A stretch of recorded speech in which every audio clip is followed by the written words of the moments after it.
Welcome to another episode of Riding and Wrenching, the biggest little YouTube channel on the entire interwebs. I am your host, Q the Rider, and in today's episode, we're going to talk about my brand new motorcycle lift from Kendon. This is the second product that I have from Kendon. My first one was their stand-up motorcycle trailer, which I love. It's been a fantastic product. I've done a couple of reviews of my trailer, and I'll post a link to that right here, as well as the description of this video. But again, such a great experience, I decided to buy their stand-up trailer. I chose this trailer, again, because you can stand it up when you're not using it, and it doesn't take up a lot of space. I can push it up against the wall, and it's out of the way. Because I'm truthfully not going to use this a whole lot. But what I like about the idea of having this motorcycle lift, which can get my bike about 2.5 feet off the ground, it's just going to be so much easier to do oil changes, basic maintenance, cleaning, or whatever I decide to do with it. But it's just nice to have this option for wrenching in my own garage. Now, another alternative is the Harbor Freight lift. It's about half the price of this. In fact, my good friend Jogo from Jogo's Motorcycle Adventures did a phenomenal review of his Harbor Freight lift, and I'll post a link to that right here, as well as the description of this video. But today we're going to do an unboxing. I'm going to show you what it was like receiving this thing, unboxing it, setting it up. We're going to look at some of the claims that Kendon makes about the lift, and I'll tell you whether or not I can validate those things. And I'll show you just the basic operation of it.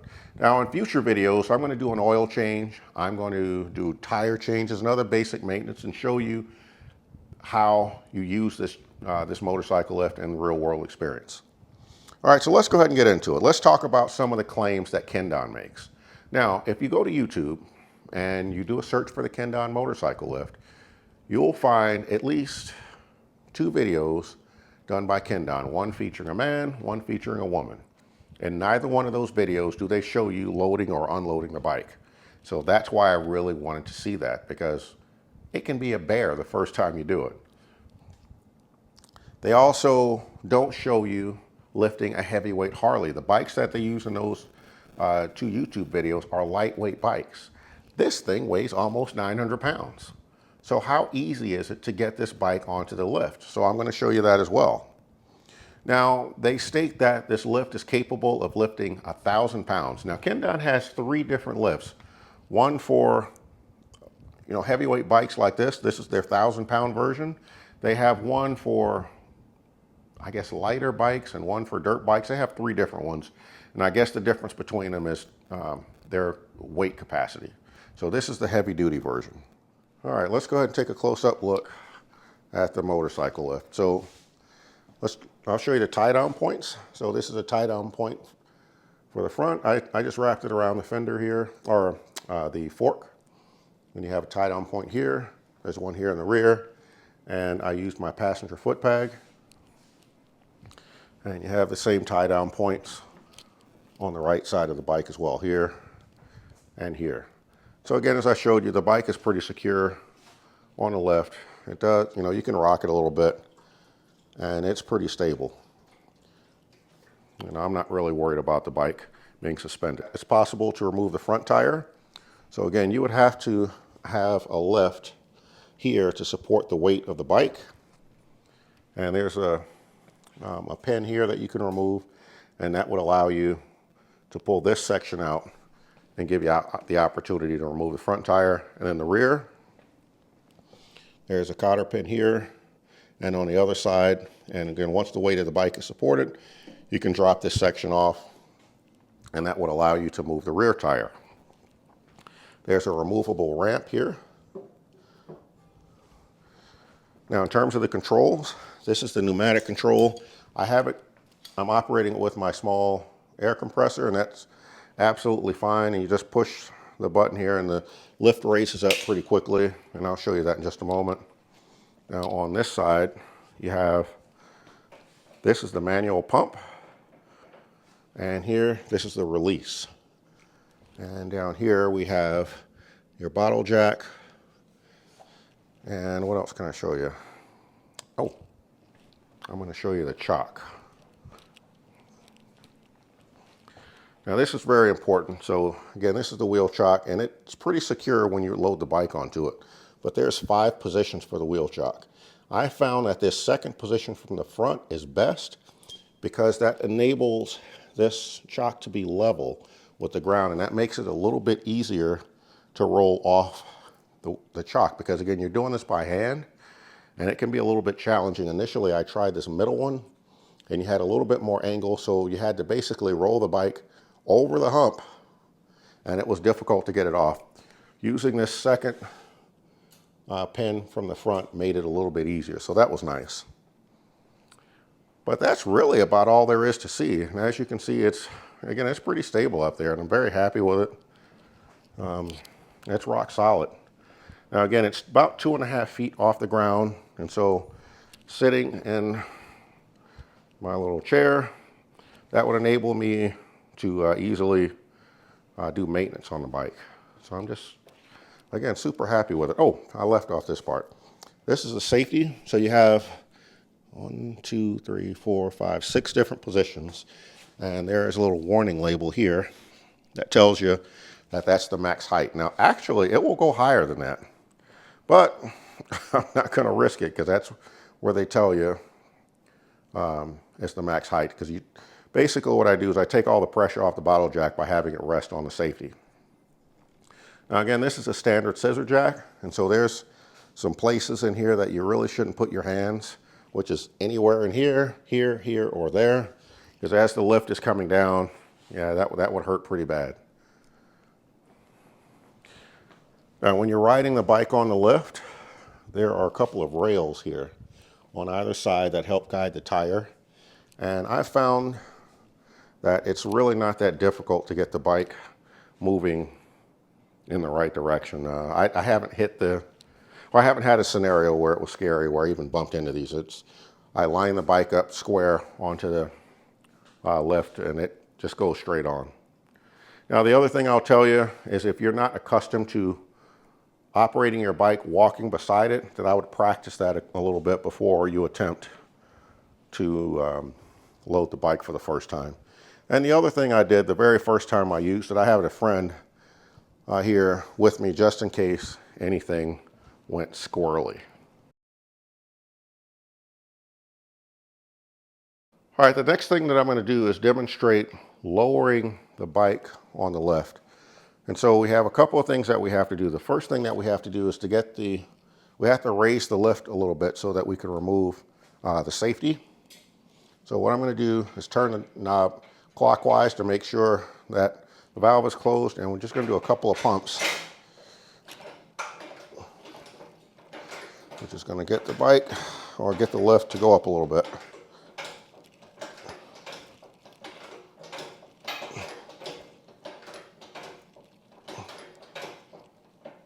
All right, now that the safety is clear, I'm going to lift it out of the way. And here's the first issue I found with the lift. There's no way to suspend this, so I put a little rubber band there to hold it up. Now the next thing we're going to do is turn the knob counterclockwise very slightly, because I want the bike to go down slowly. And we're checking just to make sure there's nothing in the way, and just a slight turn. And we'll let it drop. Or drop is a bad word. I'm going to let it go down on its own. And as you can see, it's nice and steady all the way down. Easy peasy. Now the next thing I'm going to do is show you the bike going back up using the pneumatic controller. So all I'm going to do is depress the valve here, and the bike will start going up.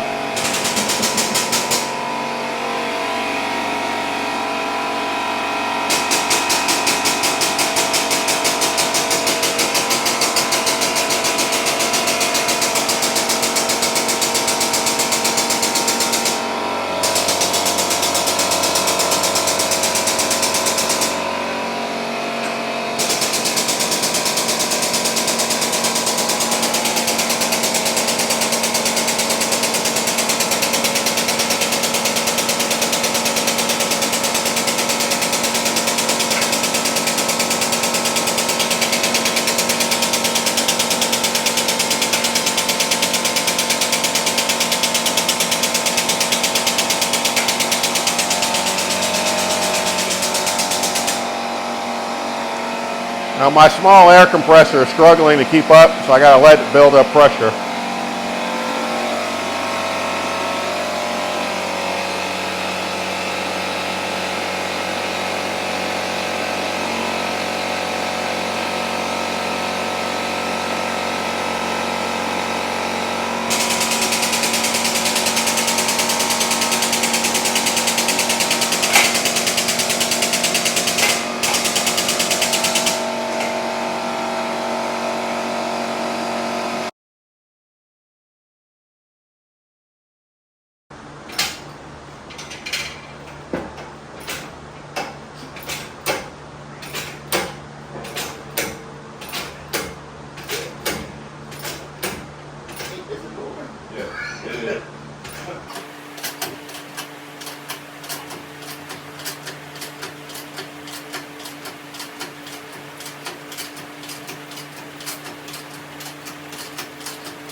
All right, so looking at the safety, you can see it still can spin freely. And again, there's a little warning right here that says this is the maximum height. And so we can just basically hold it in place and lower the bike down into that top safety position. So I'm just going to take the control valve and turn it slightly.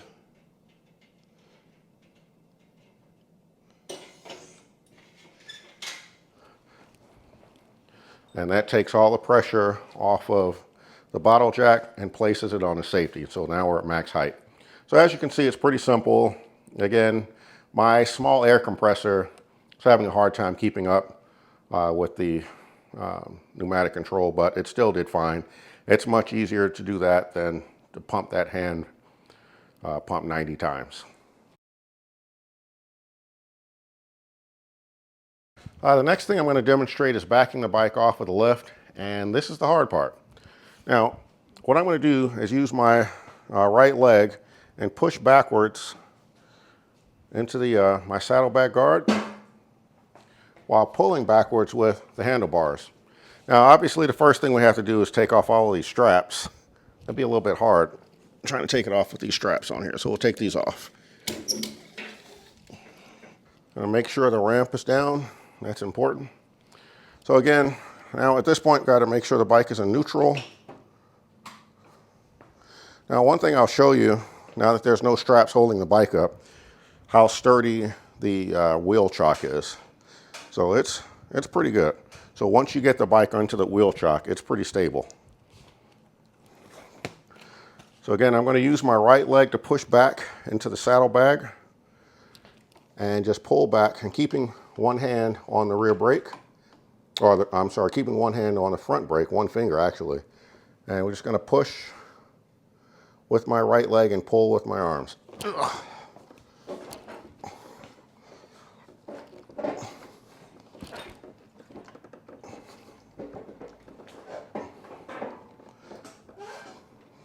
And I'm just letting the bike go back slowly.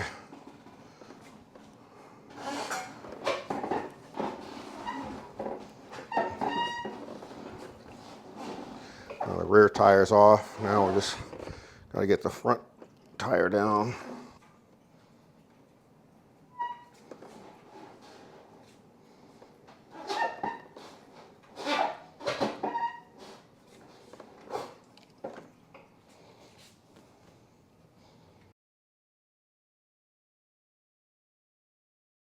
Loading the bike, you want to make sure your front tire is lined up with the ramp. And again, I recommend if you've never operated your bike walking next to it, you probably want to practice this a couple of times before you try it.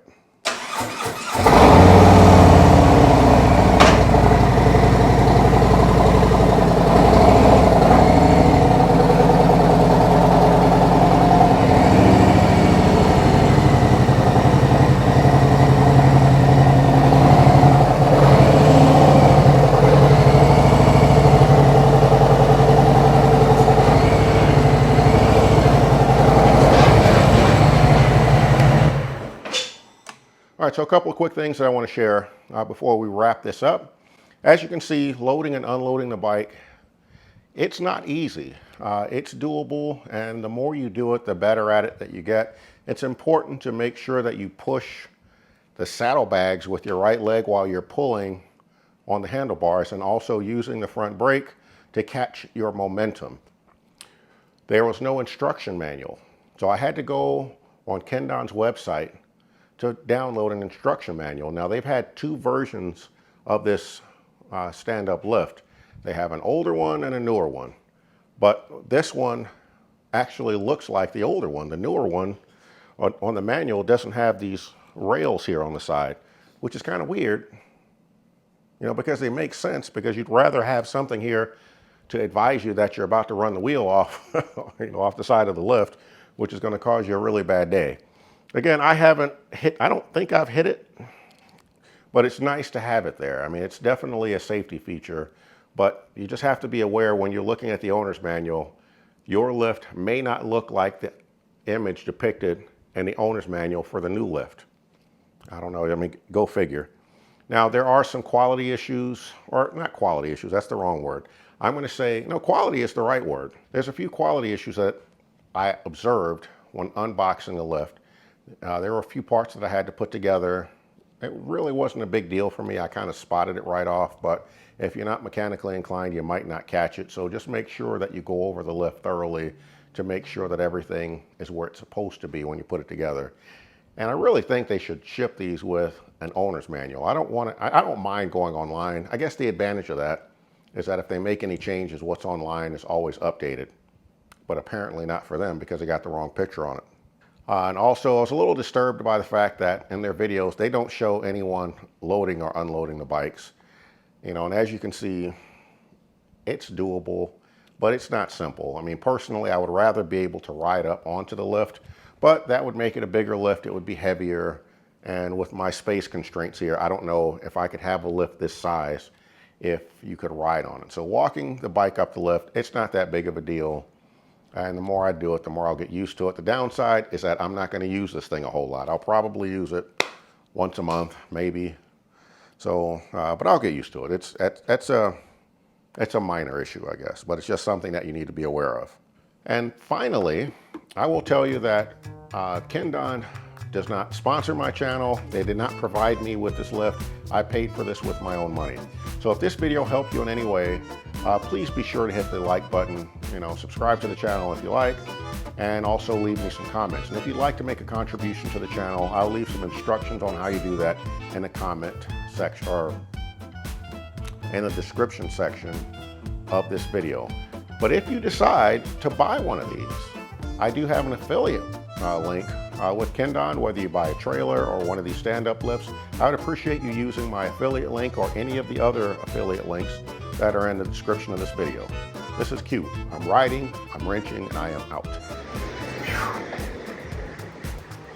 You think a woman can do that? You don't want to sleep with her.